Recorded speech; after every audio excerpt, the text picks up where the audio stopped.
Bom dia, meu nome é Natália, sou R3 aqui do serviço. Dando continuidade ao nosso curso de abdômen, a gente vai falar sobre esse artigo, que na tradução livre são condições benignas que mimetizam o carcinoma prostático, os aspectos de imagem e ressonância magnética e a correlação histopatológica. Essa aula foi orientada pelo professor Giuseppe e eu gostaria de agradecer o convidado, Dr. Bruno Jucá Ribeiro, que é radiologista do abdômen e egresso aqui da escola. Nosso roteiro de apresentação, então primeiro eu vou falar dos aspectos histopatológicos do carcinoma prostático, depois os aspectos de imagem e aí a gente vai ver as condições propriamente ditas que podem simular o carcinoma prostático. No final eu vou fazer um resumo e alguns casinhos aqui da escola. Então, começando, os aspectos histopatológicos do carcinoma prostático, o que a gente tem que lembrar é que ele tem uma alta densidade celular, tem um pequeno volume luminal, o espaço extracelular reduzido e neoangiogênese. Aqui nas imagens ao lado, a gente tem a representação histopatológica. Em cima uma representação de um tecido prostático normal. Então, a gente pode ver o tecido glandular com as células coronárias e o estroma aqui. E aqui embaixo é uma representação do carcinoma prostático. Então, a gente pode ver essas características que eu citei. Na imagem, então, como é que ela vai se apresentar para a gente? No T2, o T2 é uma sequência boa para os detalhes anatômicos, tanto da próstata quanto do próprio carcinoma. Na zona periférica, ele se apresenta como uma lesão nodular, que tem um hipossinal, então o hipossinal focal, no pano de fundo de hipersinal. A zona periférica tem um hipersinal no T2. E na zona de transição também vai ter um hipossinal, mas tem um formato mais lenticular, mais lentiforme, e essa aparência em carvão apagado, que também seria um hipossinal com margens mal definidas. Na difusão, então, devido à sua alta celularidade, ele vai ter o hipersinal na difusão, que esse sinal cai no mapa ADC, demonstrando que ele restringe. E esse hipossinal no mapa, ele tem uma correlação com o Gleason. Então, quanto maior o hipossinal, pior, né, maior o Gleason. E no pós-contraste, né, nas sequências dinâmicas, a gente vai poder ver as consequências da neoangiogênese. Ele vai ter um realce precoce e vai ter um washout, ou ele pode permanecer com o platô. Na primeira imagem aqui, a gente tem a representação do mapa ADC, mostrando aquela mesma lesão nodular do anterior, mostrando que tem um hipossinal no mapa ADC, representando que teve uma restrição à difusão. Nessa imagem aqui é uma imagem pós-processada das sequências dinâmicas, no qual o que fica vermelho é o que tem um maior, o que é mais hipervascular, mostrando a lesão nodular, né, em vermelho, então mostrando que ela é hipervascular, tem um realce precoce. E os mimetizadores do carcinoma prostático, então. O primeiro que a gente vai falar é o estroma fibromuscular anterior, que é uma estrutura normal, anatômica da próstata. Aqui na representação esquemática é essa parte mais em vermelho. Ela fica na superfície anterior e anterolateral da próstata, está em contiguidade com a bexiga, com o músculo liso da bexiga, com o músculo esquelético do esfíncter e com a pseudocápsula prostática. É um tecido conectivo denso e irregular, aqui tem a representação da histopatologia, né, a seta mostrando, e tem muitas fibras musculares interpostas, né, pela sua localização. Ele é menos proeminente conforme vai passando a idade, tá? Na ressonância, como é que a gente vai ver? Então, devido ao seu componente fibromuscular, a gente vê um marcado hipossinal em T2, que vai ter um hipossinal no mapa também, então ele restringe. E o que vai ajudar a gente a diferenciar é saber que ele existe, né, sua localização, que é na linha média, a simetria, e que ele é hipovascular, né, nas sequências dinâmicas. Então, aqui na imagem, essa imagem mais superior é um T2, a seta está mostrando, né, uma imagem nodular com hipossinal, e aqui é uma sequência pós-contraste mostrando que não realça, tá? A cápsula cirúrgica é uma faixa concêntrica de tecido fibromuscular e de glândula compactada que fica entre a zona de transição e a zona periférica. Quando o paciente tem uma hiperplasia prostática benigna, ela fica mais proeminente E ela pode ser mal definida e assimétrica também, né, nessa condição da hiperplasia prostática benigna. Na ressonância a gente vai ver também o hipossinal no T2 e no mapa ADC. E o que vai nos ajudar é, novamente, saber que é uma estrutura que existe, ela tem uma conformação linear na periferia da zona periférica. Aqui, a gente, superiormente, a gente tem uma imagem mostrando aqui na seta, ela é e tem um hipossinal aqui no mapa e aqui no T2, aqui embaixo, mostrando sua conformação linear.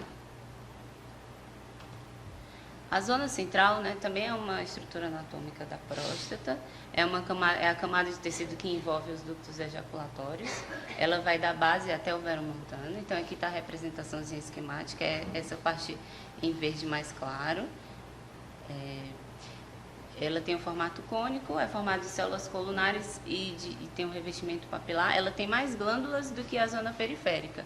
Então, aqui na representação histológica, essa parte mais superior é a zona periférica, essa parte mais inferior é a zona central.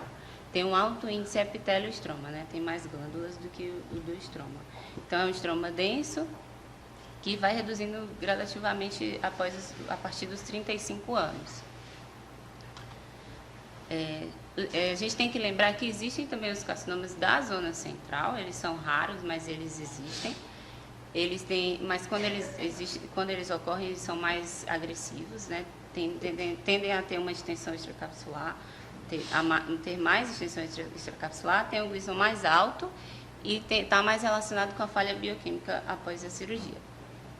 Na ressonância, então, a zona central a gente vai ver como hipossinal homogêneo T2, um hipossinal no mapa também, e o que vai ajudar é a gente saber a localização esperada, a simetria, mas ela também pode ser assimétrica quando tiver uma hiperplasia prostática benigna, e o realce dela pode ser progressivo, e aí ajuda a gente a diferenciar em relação ao carcinoma, mas ela pode ter também um realce em platô, que aí também não vai ajudar tanto.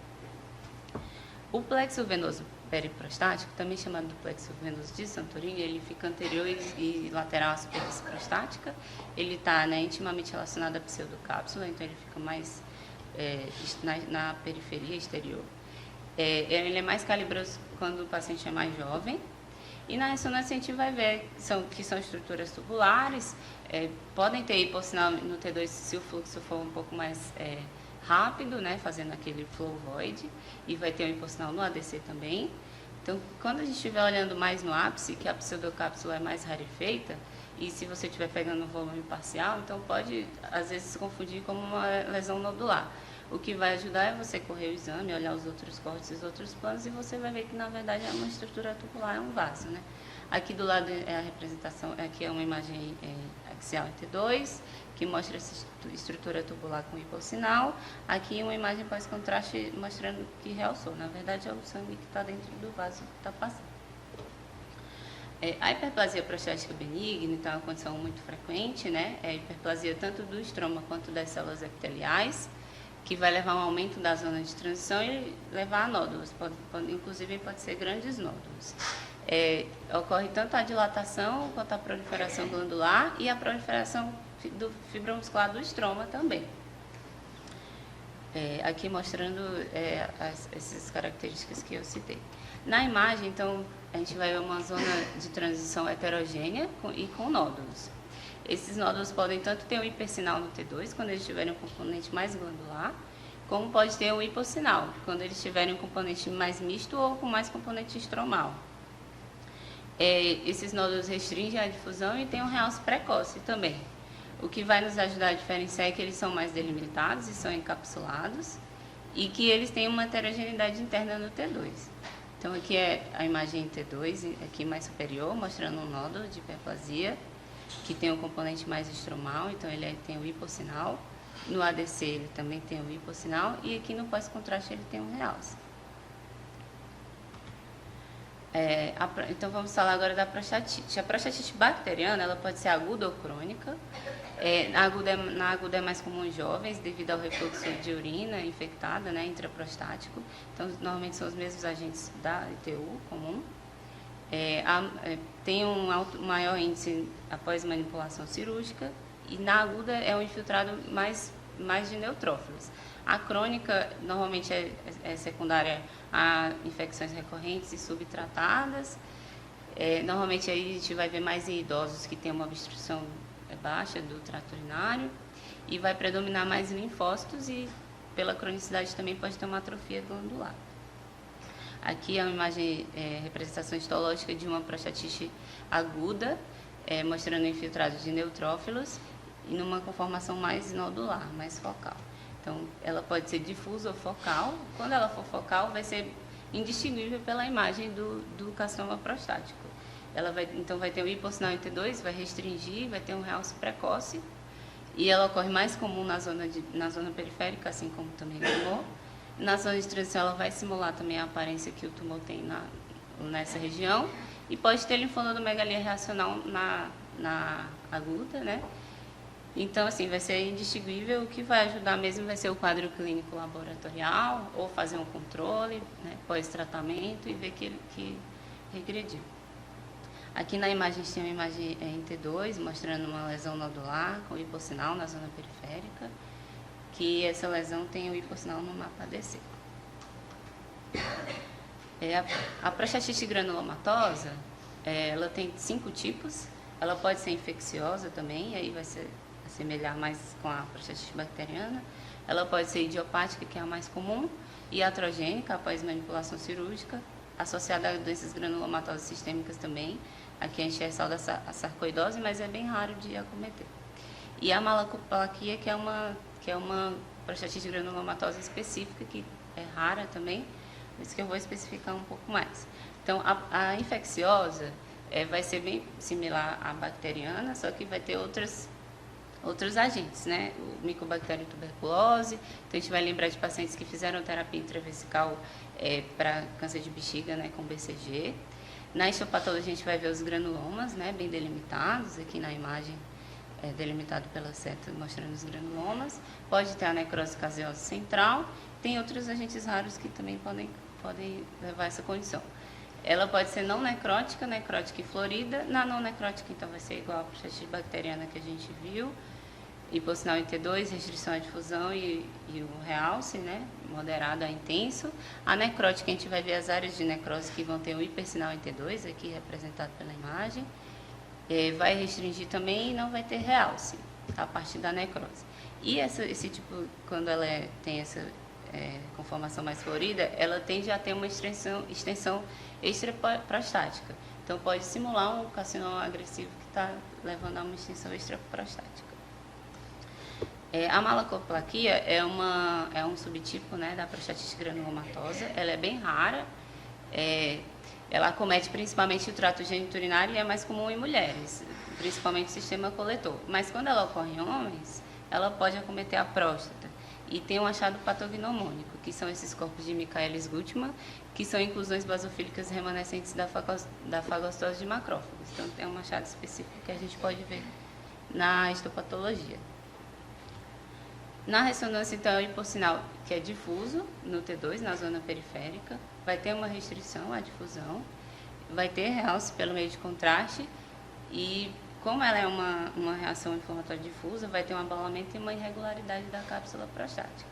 Então, aqui nas imagens, a gente vê a imagem T2, mostrando um abalamento e a irregularidade, e o hipossinal difuso na zona periférica, que tem um hipossinal no mapa. E aqui na representação das sequências pós-contraste, tem um realce, né, pelo meio de contraste, é hipervascular. A atrofia, então, é um aglomerado glandular com citoplasma escasso. Ela pode ser esclerótica, com formações císticas, e pode ser hiperplásico pós-atrófico, que aí pode ser focal, né, decorrente de uma atrofia após uma hiperplasia. As causas, principalmente, a inflamação, então prostatite crônica pode dar, radiação, antiandrógenos e isquemia crônica são outras causas. Quanto maior a extensão, mais vai elevar o PSA, porque as células que são danificadas vão liberar o PSA. E na zona periférica vai se apresentar como uma área geográfica de hipossinal T2, que vai restringir e vai ter um realce. Normalmente, o que pode nos ajudar é que a restrição e o realce são menores do que no tumor, né, no carcinoma, e principalmente a redução do volume glandular, né? Então, aqui na imagem é a representação histológica, né, de uma glândula com citoplasma escasso. Aqui no T2, a gente pode ver aqui uma área de mais hipossinal mais à esquerda, à direita de vocês. No T2, aqui na difusão mostrando que ela restringe, e aqui mostrando que tem o realce. A necrose também é outra causa, normalmente ocorre após tratamento da prostatite infecciosa, ou também pode ocorrer após terapias focais, carcinoma prostático, crioablação, laser, entre outros. E normalmente é uma necrose coagulativa, tanto das glândulas quanto do estroma, que vai estar associada ao infiltrado celular crônico, normalmente inflamatório, que normalmente é a causa, e vai ter uma atrofia também. Aqui é a representação histológica da atrofia, o infiltrado inflamatório e a necrose propriamente dita. No T2, né, na ressonância, a gente vai ver um hipossinal em T2, então representado pelas setas aqui, áreas de hipossinal em T2, que vão restringir a difusão e não vão ter realce. Outro achado que pode nos confundir também são as calcificações, que são bem comuns na próstata, normalmente são decorrentes de secreções prostáticas, ou a calcificação das secreções prostáticas ou dos corpos ameláceos. Os flebólitos também do plexo venoso podem confundir, mas vão ser mais periféricos. Normalmente é um achado incidental, não tem relação com sintomatologia, na maioria das vezes. E tem uma localização que é mais específica, mais típica, normalmente na junção da zona periférica com a zona de transição, aqui na imagem T2, mostrando aqui na seta. Vai ter um hipossinal em T2, e o que vai nos ajudar é que vai ter um hipossinal também no T1, vai ter também um hipossinal na difusão em todas as fases, em todos os Bs, e não vai realçar. A hemorragia, né, é uma causa também que pode nos confundir, ela é comum após a biópsia, é mais comum também na zona periférica do que na zona de transição, por isso que existe essa recomendação de realizar a ressonância após 6 a 8 semanas, quando o sangramento já vai ter diminuído, e além de ser um pitfall, ela vai prejudicar também a delimitação do tumor. No T2 ele tem o sinal variável, mas pode ter um hipossinal, que vai nos confundir. Pode restringir também a difusão, dependendo da idade do sangramento. E o que nos ajuda é que vai ter um hipersinal no T1. E o que a gente pode fazer também, para não confundir nas sequências pós-contraste, é fazer ver a imagem de subtração. Então, ela já era hiper no pré-contraste. Ela vai parecer que realçou, mas se você fizer a subtração, na verdade, não realça. Aqui em cima é uma imagem T2, mostrando essa área de hemorragia, que tem uma área que tem mais hipossinal. Aqui no B ela vai ter um hipersinal. E aqui no mapa DC. E o principal para a gente diferenciar da hemorragia é que vai ter o hipersinal no T1. Então, aqui representado essa área de hipersinal no T1. Bom, eram essas as condições que eu queria falar para vocês. Eu fiz uma tabelinha no final para consulta. Então, tem as características principais e a dica para a gente diferenciar. E agora eu vou mostrar aqui 2 casinhos da escola, para a gente exercitar o que a gente viu.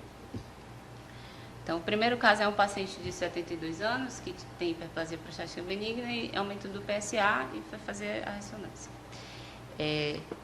Aqui na imagem eu queria mostrar essa área aqui, essa é a imagem axial da próstata em T2, que mostra essa imagem com hipossinal, que poderia confundir, né, na hora da avaliação de ser um nódulo na zona de transição, que aqui no hipersinal ela tem aqui no T2, no T1 ela tem o hipersinal, então ela tem o hipossinal no T2 e tem o hipersinal no T1. Na verdade, esse paciente ele tinha realizado uma biópsia recente, então isso era uma representação de uma hemorragia. E esse outro caso é um paciente que era assintomático, 65 anos, que teve um aumento do PSA e realizou a ressonância. Aqui a gente pode ver uma imagem nodular com hipossinal no T2, entre a zona de transição e a zona periférica, que aqui no mapa DC ela restringia. Então, esse era uma imagem que ficava mais difícil da gente diferenciar se realmente era uma lesão nodular verdadeira, um tumor, ou se era outra estrutura. E, na verdade, na avaliação do exame, rodando o exame, você podia, ficou claro na avaliação que era uma zona central que estava deslocada. O paciente tinha uma hiperplasia prostática também, que teve um aumento assimétrico da zona de transição e deslocou a zona central. Isso é um pitfall muito comum que a gente tem que saber que existe. Esses 2 outros artigos eu usei também na apresentação e era isso.